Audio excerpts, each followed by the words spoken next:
আসসালামু আলাইকুম everyone, welcome to my channel dips on English. আজকে আমরা শিখব কিভাবে আই দিয়ে সেন্টেন্স যে আমরা সিম্পল শিখছি সেগুলোকে হ্যাঁবাচক থেকে নাবাচকে নিয়ে আসা যায়। সো নাবাচক মানে নেগেটিভ না, আর হ্যাঁবাচক মানে পজিটিভ হ্যাঁ। যেমন আই অ্যাম, আমি করব, আই অ্যাম, আই ক্যান, আমি পারি, আই উইল, আমি করব, আই ডু, আমি করি, আই নো, আমি জানি, আই নিড, আমার লাগবে, আই লাইক, আই পছন্দ করি, আই ইট, আমি খাই, আই রিড, আমি পড়ি, আই সি, আমি দেখি, আই সি। রাইট, এগুলো সব আমি, এগুলো কোনো কিন্তু না বলছি না, এগুলো সবই হ্যাঁ বলছি বলে এগুলো বলতেছি। কিন্তু যদি আমি বলি যে আমি একটা, আমি আমি জানি না, আমি, আমার লাগবে না, আমার আমার আই, আমি পছন্দ করি না, আমি খাবো না, আমি পড়বো না, আমি পারি না, আমি করবো না, আমি করি না, এইগুলোতে করি না যখন আসে তখন আমরা কি বলবো? রাইট, সেখানে আমরা কি বলবো সেটাই আমরা এই ভিডিওতে শিখবো। সো আই অ্যাম থাকলে আই অ্যাম বলবো, তো যখন নেগেটিভ বলবো তখন বলবো আই অ্যাম নট, না, নট মানে না। I can not. এখন এই নটটারে যদি আপনি ইংলিশে লিখান তখন একসাথে কাছে করে লিখবেন, যেমন আই ক্যান নট। আর যদি বলেন, অনেকেই বলে can not, can't, can't, I can't, তখন ওটা চলে যাবে আর এটা একসাথে হয়ে যাবে, তখন উচ্চারণটা হবে আই কান্ট।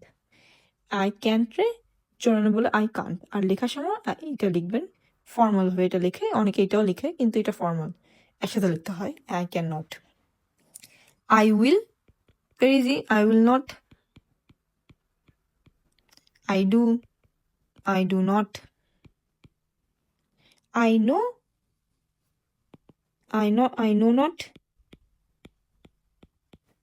এটা হবে না, কারণ আমরা আগের ক্লাসে শিখছি যে 2 রকমের ভার্ব আছে, রাইট? সো এই ভার্বগুলো কিন্তু সেই সাপোর্টিং ভার্ব, রাইট?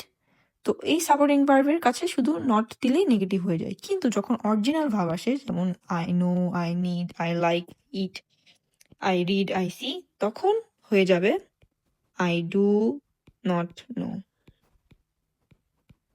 তখন শুধু নট পরে বসালেই হবে না, আই ডু নট দিতে হবে। I need, I do not need. I like, I do not like. I eat, I do not eat.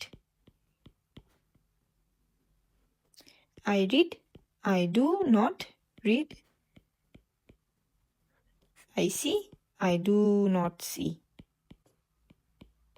So difference বুঝতে পারছেন যে এখানে যখন আমরা সাপোর্টিং ভার্বের কথা বলছি, আগের ভিডিওতে বলছি supporting verb will, can, I am, was, be, do, এগুলো হলে পরে জাস্ট নট বসাই দিলেই হয়ে যাবে।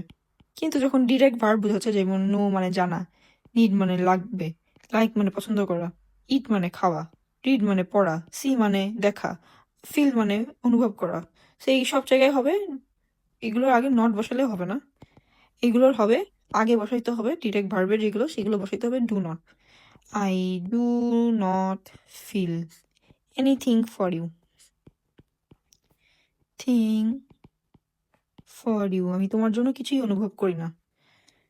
কিন্তু তো আমরা সোফার শিখলাম যে কিভাবে হ্যাঁবাচক সেন্টেন্সকে নাবাচক করতে হয়। সো যেগুলো সাপোর্টিং ভার্ব, আসলে সাপোর্টিং ভার্ব মনে রাখা লাগবে না, যেগুলো আর কি আমরা ডিরেক্ট ইংলিশ করতে পারি না। যেমন তিনি ডিরেক্ট ইংলিশের থেকে, মানে ধরেন আমি বলছি যে আমি হই, আমি পারি, আমি করব, সব আমার উপর ডিপেন্ড করছে, তাই না? এটা হচ্ছে আমার কোয়ালিটি, আমি পারি, আমি করব, করি, এগুলো আমার নিজের উপর ডিপেন্ড করতেছে, সেগুলো হচ্ছে supporting verb. Supporting verb, verb মানে কাজ, এইগুলো সাপোর্ট করছে, এই কাজগুলো সাপোর্ট করছে আমাকে, নিজেকে। তো এইগুলোর আগে জাস্ট আই ডু নট বসবে না, জাস্ট নট বসলেই নেগেটিভ হয়ে যাবে। কিন্তু যেগুলো আমার সাপোর্টে না, এটা হচ্ছে একটা কাজ, ডিরেক্ট কাজই বোঝায়, যেমন জানা একটা কাজ, ডিরেক্ট কাজই বোঝায়, সেগুলোর পরে নট বসবে না, বরং এগুলো আগে ডু বসবে, ডু নট, দেন আপনি ডিরেক্ট কাজটা বলবেন, do not no, do not need, কাজ, লাইক, এই লাইকটা কি আমার কোয়ালিটির উপর ডিপেন্ড করছে? না, এটা একটা কাজ, অলরেডি একটা কাজ। ইট খাওয়া একটা কাজ, পড়া একটা কাজ, দেখা একটা কাজ, তাই না? সো উইল মানে কি? করব, এটা আমার উপর ডিপেন্ড করছে। আমি করি, এটা আমার উপরে ডিপেন্ড করছে। পারি, ক্যান, এম, হই। সো যেগুলো আমার উপর ডিপেন্ড করছে সাপোর্ট কাজ। আর যেগুলো ডিরেক্ট কাজ সেগুলো হচ্ছে ডিরেক্ট কাজ। সেগুলোর পরে ডু নট হবে নেগেটিভ। আর যখন সাপোর্ট ভার্ব হচ্ছে সেটা নট হবে। So I hope this video help, একটু হলেও হেল্প করছে যে কোথায় আমরা না করব আর কিভাবে বলবো।